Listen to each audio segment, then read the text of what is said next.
Hello everyone, welcome to my channel. मैं हूं आपकी होस्ट रश्मि। और अभी देखें, बहुत ज़्यादा गर्मी पड़ रही है। ज़्यादातर इलाकों में इस वक्त बहुत ज़्यादा टेम्परेचर है और इस समय मैं आप लोगों को गार्डन के कुछ टिप्स बताऊंगी कि हमें क्या कुछ ऐसा करना चाहिए और क्या नहीं करना चाहिए गर्मी में, जिससे कि हमारे प्लांट हरे भरे और स्वस्थ रहें। इस वक्त हमारे प्लांट में फ्रूट लेने का टाइम नहीं है, इस वक्त फ्लावर लेने का टाइम नहीं है, इस वक्त हमें अपने पौधों को बचाने का टाइम है। तो आइए जानते हैं कि वो क्या क्या छोटे छोटे टिप्स हैं जिनको अपना के हम अपने प्लांट को बचा सकते हैं। चलिए चलते हैं हमारी वीडियो। जब भी हम अपने छत पे गार्डनिंग करते हैं या फिर बालकनी में गार्डनिंग करते हैं तो हमें बहुत सारी चीजों का ध्यान रखना पड़ता है। जैसे ही सीजन चेंज होता है हमें बहुत सारे बदलाव भी करने पड़ते हैं। उसी में से एक सबसे बड़ी चीज आती है जब हम बहुत ज्यादा टेम्परेचर बढ़ जाता है तो हमारे पौधों को बचाने की। तो उसमें सबसे पहले नंबर पे आता है कि आप जब भी हम पॉट में अपना प्लांट लगाते हैं तो वो इस वक्त सर्वाइवल मोड पे आ जाते हैं। तो हमें ये जानना बहुत जरूरी होता है कि कौन से सॉफ्टवुड प्लांट हैं, कौन से हार्डवुड प्लांट हैं। जो कुछ प्लांट ऐसे इतने हार्डी होते हैं कि वो फुल सन में, चाहे वो 45 से अबव टेम्परेचर क्यों ना हो, वो बहुत अच्छे से चलते हैं। तो हमें ये जानना बहुत जरूरी है।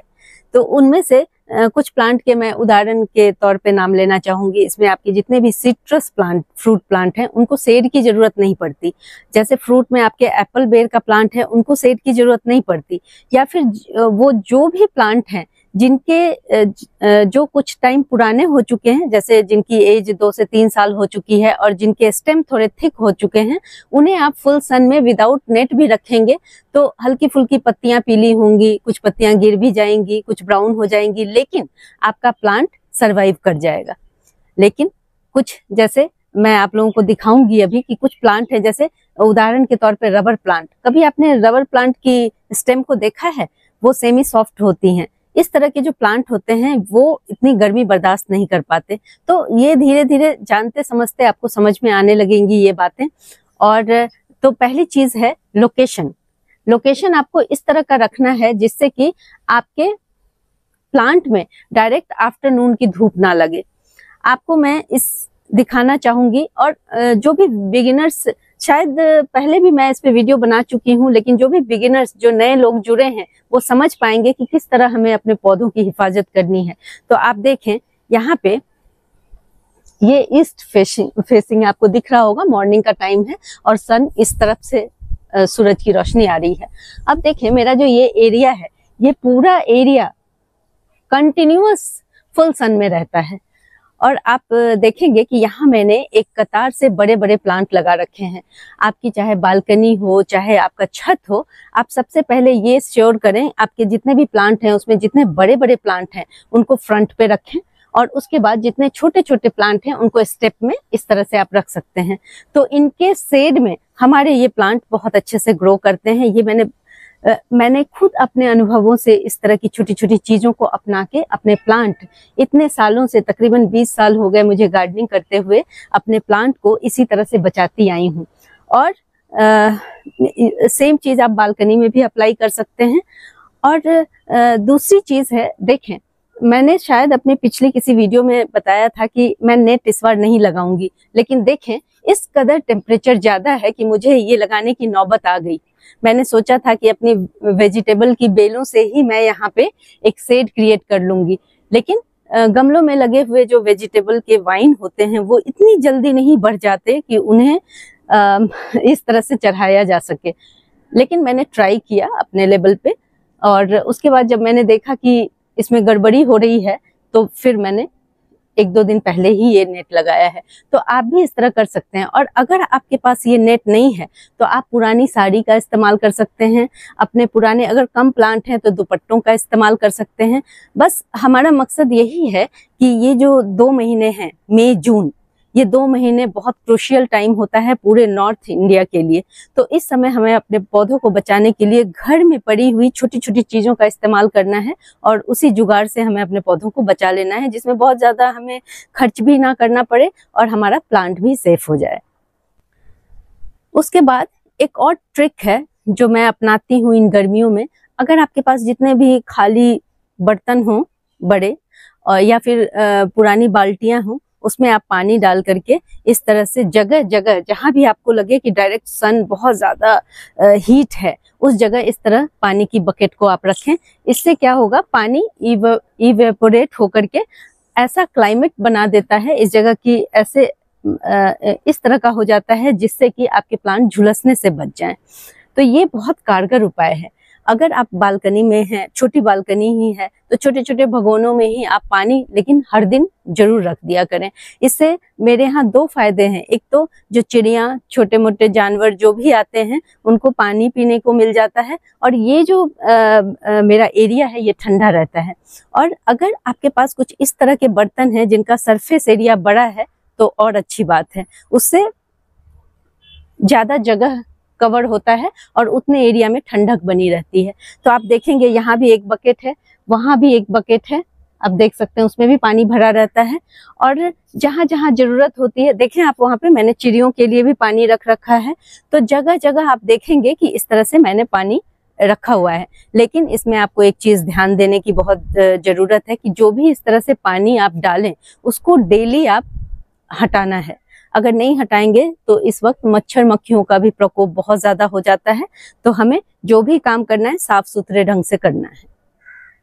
अब देखें, बहुत लोग ऐसे भी होंगे जिनके पास मान लीजिए 25-50 प्लांट होंगे, इतना सारा प्लांट नहीं होगा। वो क्या करें, और सब एक ही हाइट के प्लांट होंगे, वो क्या करें, उनके पास तो ये नहीं है कि बड़े प्लांट पहले छोटे प्लांट बाद में, ऐसा करने का कुछ। तो वो क्या करें, अपने प्लांट को अब हम ब्यूटीफाई करने के लिए उन्हें अलग अलग रख देते हैं, लेकिन इस मौसम में हमें उनके ब्यूटिफिकेशन का कोई मतलब नहीं है। हमें बस उनके सर्वाइवल का मतलब है कि वो बच जाएं इन गर्मी में, क्योंकि ये कोई साधारण गर्मी नहीं है। इसमें आप देखेंगे कि लोगों को इतनी प्रॉब्लम होती है, तो ये तो बेचारे पेड़ पौधे हैं और एक लिमिटेड एरिया में रहते हैं। तो हमें क्या करना है, जितने भी आपके प्लांट हैं उनको क्लोज लाएं और इस तरह से इकट्ठा करके रखें। इस तरह से करने पे ये एक दूसरे के साथ बढ़ते हैं और जो ह्यूमिडिटी है वो बरकरार रहती है। इससे भी आप देखेंगे ये बहुत फर्क पड़ता है इन चीजों से, और हमारे प्लांट सुरक्षित रहते हैं। आप देखिएगा कभी जैसे मान लीजिए आपने 2-3 प्लांट अलग रख दिए, आप देखेंगे कि इतनी गर्मी में झुलसना तय है उनका। इसलिए जितने क्लस्टर में, बंचेज में आप प्लांट को रखेंगे, उतना ही आपका प्लांट सुरक्षित रहेगा। अब आपको दिखाना चाह रही हूँ, यहाँ पे ये देखें, ये मेरे ब्रह्म कमल का प्लांट है। बहुत आप लोगों को पता होगा कि ये ठंडे एरिया में होता है। मैंने इसे बचा के रखा हुआ है काफी टाइम से, और देखें इसकी हालत कैसी हो गई है। इसे मैं कल ही शिफ्ट की हूँ यहाँ पे, और मुझे लगता है अब ये बच जाएगा, नहीं तो ये इसकी जैसी स्थिति थी। तो इस तरह के प्लांट को बचाना बहुत मुश्किल हो जाता है। इसमें एक कोलियस भी आता है। अगर आपने इस तरह के नाजुक प्लांट को धूप में रखा तो इनकी तो ये सरवाइव नहीं कर पाएंगे, और इन्हें नेट की बहुत ज्यादा रिक्वायरमेंट होती है। आप जो प्लांट आपके परमानेंट हैं, जिनकी स्टेम काफी थिक हैं, वो सब प्लांट आपके चल जाएंगे, कोई दिक्कत नहीं है उनमें। लेकिन अगर आपने मान लें कि 6 महीने पहले कोई कटिंग ग्रो की है, या आपने कोई सीड डाला है जो आपके छोटे छोटे सैपलिंग हैं, उन सब को आप नेट के नीचे रखें, क्योंकि ये बड़े पेड़ों के नीचे भी रखेंगे तो भी सरवाइव नहीं कर पाएंगे, क्योंकि लू चलती है, और लू के थपेड़ों से, गर्म हवा से ऐसा हो ही नहीं सकता है कि नाजुक प्लांट आपके बच जाएं। और दूसरी चीज ये है कि आप इस तरह के सॉफ्ट प्लांट को, जैसे देखें आप, ये बैरियर बना हुआ है हमारा, दीवार के साइड में आप रखें। इससे क्या होगा कि लू से बच जाते हैं ये सारे हमारे प्लांट। तो आप पहले प्लांट को डिवाइड करना सीखें कि किस तरह के प्लांट को हमें किस तरह का लोकेशन प्रोवाइड कराना है। अगर आप मेरे रेगुलर व्यूअर होंगे तो टाइम टू टाइम मैं ऐसे बहुत सारे टिप्स देती रहती हूँ, जिसको आप देखेंगे तो आप खुद ब खुद समझ जाएंगे कि हमें किस जगह पे कौन सा प्लांट रखना है। लोकेशन बहुत मायने रखता है, क्योंकि बहुत बार मैंने ऐसा देखा है कि अगर आप लोकेशन का ध्यान नहीं देंगे तो चाहे आप कितना भी खाद पानी और कुछ भी करें, आप अपने प्लांट को बचा नहीं सकते हैं। गमले में लगे हुए पौधों को सीजन के अकॉर्डिंग कैसे वाटरिंग की जाए, ये भी बहुत इम्पोर्टेंट रोल प्ले करता है आपके प्लांट को बचाने में। अभी जैसे गर्मी का मौसम है, तो मैं 5 5 बजे मॉर्निंग में उठ जाती हूँ और इन सारे प्लांट को 5 बजे पानी देती हूँ। ऐसा करने से आपके प्लांट बर्न नहीं होंगे, क्योंकि मैंने देखा है कि 9 बजे भी इतनी ज्यादा धूप हो जाती है कि आप अगर उस समय पानी देते हैं, मिट्टी इतनी हीटेड हो जाती है कि आप अगर उसमें पानी देंगे तो वो बॉइलिंग पॉइंट आ जाता है, जिससे उनकी रूट गलने सड़ने लगती हैं और फिर आपके प्लांट में बहुत मुश्किल हो जाती है, प्लांट को बचाना बहुत मुश्किल हो जाता है।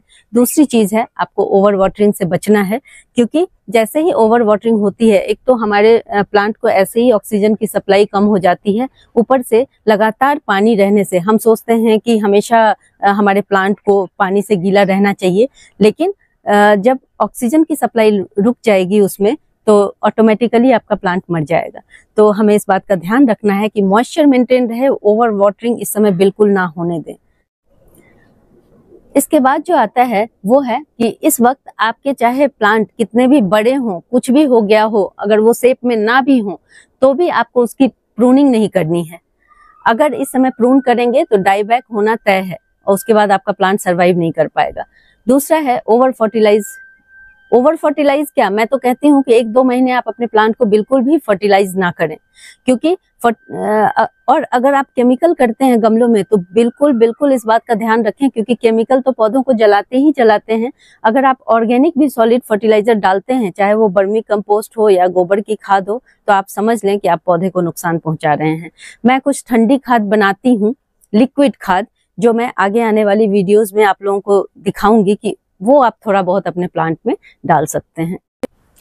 ये कुछ छोटी छोटी टिप्स थी जिनको अपना करके गर्मियों में भी आप अपने प्लांट को बचा सकते हैं और हरा भरा रख सकते हैं। अगर आप लोगों को मेरी ये वीडियो पसंद आती है तो प्लीज इसे लाइक, शेयर एंड सब्सक्राइब करना ना भूलें। बेल बटन को जरूर दबाएं। Live nature, love nature. Thank you.